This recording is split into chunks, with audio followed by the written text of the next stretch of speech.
Hai, balik lagi di channel Philips Irzagi. Kali ini kita akan membahas alur cerita episode 3 dari drama Korea Bon Appetit.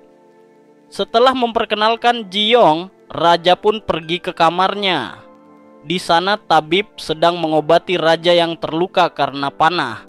Tabib mengatakan bahwa raja beruntung karena obat yang diberikan Ji-young bisa menghentikan pendarahannya. Selir Kang menanyakan kenapa raja membawa Guineo, dan raja bertanya apakah Selir Kang merasa cemburu dengan kehadiran Ji-young. Sekretaris kerajaan datang ke kediaman Selir Kang dan melaporkan kejadian yang terjadi di rumah Gubernur Hong. Selir Kang meminta agar seluruh keluarga Gubernur Hong diserahkan ke istana untuk dijadikan budak.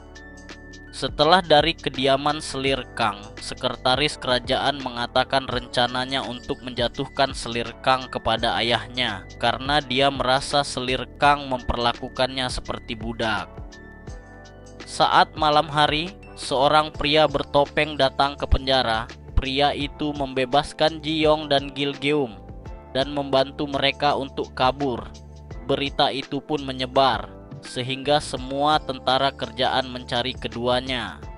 Saat dalam perjalanan, tiba-tiba ada pertunjukan topeng yang menghalangi Ji-young dan Gil-geum untuk kabur. Mereka pun bingung mencari pria bertopeng yang tadi menyelamatkannya. Ketika sadar, ternyata mereka sedang berada di tengah pentas tari, dan seorang pria di depan mereka membuka topengnya. Ji-young dan Gil-geum kaget karena pria itu adalah raja, dan pria bertopeng yang menyelamatkan mereka adalah suruhan raja. Saat pria bertopeng itu membuka topengnya, Gil-geum kagum dengan ketampanan pria itu. Ternyata pria itu bernama Gong Gil yang merupakan seorang aktor. Setelah mendapatkan bayaran, Gong Gil dan teman-temannya pergi. Ternyata terdapat pesan yang diselipkan raja di kantong uang milik Gong Gil.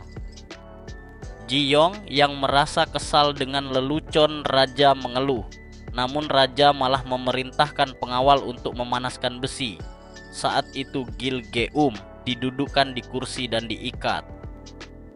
Ji-young memohon agar raja mengampuni mereka dan berjanji tidak akan kabur lagi dari istana. Raja mengatakan bahwa dia sedang lapar dan meminta Ji-young untuk memasakkan makanan untuk makan malamnya. Ji-young yang takut menanyakan makanan apa yang raja inginkan. Ji-young diantar ke dapur istana oleh Kasim. Di perjalanan, Ji-young dan Gil-geum menangis. Mereka pun berusaha untuk saling menguatkan satu sama lain. Saat sampai di dapur, para koki tidak setuju dengan keberadaan Ji-young karena biasanya wanita tidak memasak di dapur kerajaan. Tapi karena ini perintah raja, para koki itu pun tidak bisa melakukan apapun. Ji-young pun memasak daging rusa yang ditemukan oleh Gil-geum. Ji-young memasak steak ala Prancis. Setelah masakan itu selesai, mereka mengantarkan Ji-young ke kamar raja. Dia sempat kaget karena raja tidak menggunakan pakaiannya dengan benar. Ji-young pun menjelaskan masakan yang dia buat. Raja pun dibuat kaget dan kagum dengan rasa masakan yang dibuat oleh Ji-young. Saat makan daging steak, raja teringat kembali dengan mendiang ibunya, dan raja menanyakan kenapa Ji-young memilih untuk memasak makanan itu. Di tengah obrolan itu, Selir Kang datang dan membuat keributan. Raja pun mengatakan bahwa dia sedang tidak ingin diganggu, dan ini merupakan pertama kalinya raja menahan Selir Kang masuk ke ruangannya. Saat Ji-young akan pergi, raja menarik tangannya sehingga Ji-young duduk di dekatnya, dan raja mengatakan bahwa dia memilih Ji-young.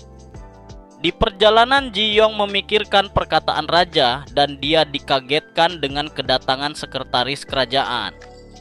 Sekretaris kerajaan mengatakan Ji-young harus melaporkan setiap kegiatannya ketika bertemu raja. Namun Ji-young memiliki persyaratan, yaitu dia harus menemukan tasnya yang hilang di tebing. Keesokan harinya, raja dibuat kesal karena banyak menteri yang mengundurkan diri dengan alasan raja sudah melakukan kesalahan dengan menghukum Gubernur Hong dan membiarkan Guinyo masih hidup. Saat bertemu menteri raja berusaha untuk mendengarkan menteri, namun karena tertekan raja pun mengatakan bahwa Gubernur Hong sudah menghinanya dan dia memanggil Jiyong masuk ke ruang rapat. Saat itu raja mengatakan bahwa dia mengangkat Jiyong sebagai kepala koki istana dan membuat semua orang kaget. Semua menteri pun menyiapkan rencana untuk menyingkirkan Jiyong karena dia dianggap sebagai ancaman bagi tahta kerajaan. Selir Kang yang merasa tidak aman datang ke kediaman Ibu Suri untuk meminta bantuan Ibu Suri mengusir Jiyong. Dia menjelaskan bahwa raja telah mengangkat Guinyo menjadi kepala koki istana.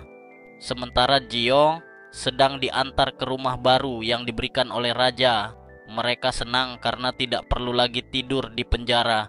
Di tengah perbincangan mereka, Kasim datang mengantarkan baju koki dan dayang untuk Jiyong dan Gilgeum.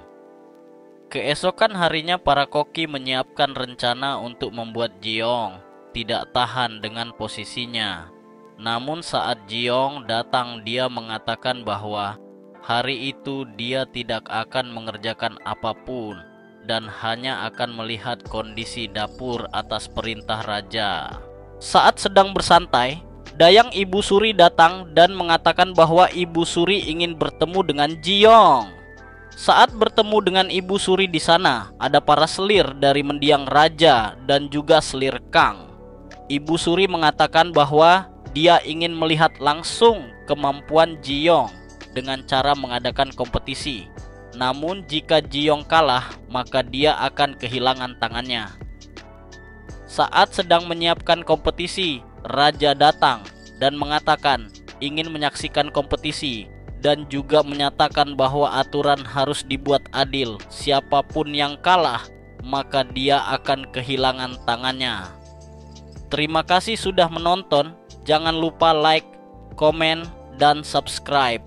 Sampai jumpa di episode selanjutnya.